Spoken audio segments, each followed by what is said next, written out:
छहो तू खाली हाँ कह छहो कि हमरा पर बेरी बेरी ताकै छहो। हमरा पर नहीं भोला बाबा पर ध्यान लगाबो। नहीं ताकै छहो तू खाली हाँ कह छहो कि हमरा तू बेरी बेरी ताकै छहो। भंग पी के तू देबरू बौरह लागै छो। समझलो ने? हे भौजी तोहर कांवर कमाल लगे छा। हे भौजी तोहर कांवर कमाल लगे छा। तोहर भैया बड़ा जतन से बनेल कोन है। मिक्सवा अभिषेक अनुराग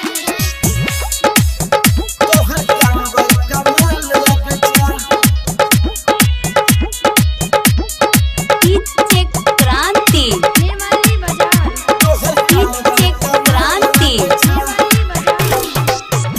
अभी दूर छे बहुते हुसुइया पहाड़ सिपिया ने गांजा लग जैतो बुखार। अरे तनी धीरे। भंग गाजा में पावर भरपूर होय छे। बाबा के भक्त पर कृपा जरूर होय छे। तो सावन में देवघर हर साल आबै छो। बुझलो ने? हे भौजी तोहर कांवर कमाल लगे छा। हे भौजी तोहर कांवर कमाल लगे छा। तोहर कांवर कमाल लगे छा। मिक्सवा अभिषेक अनुराग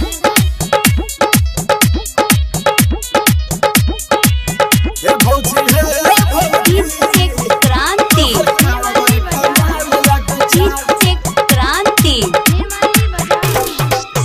काबर लेके हम अइबै भोला के द्वार।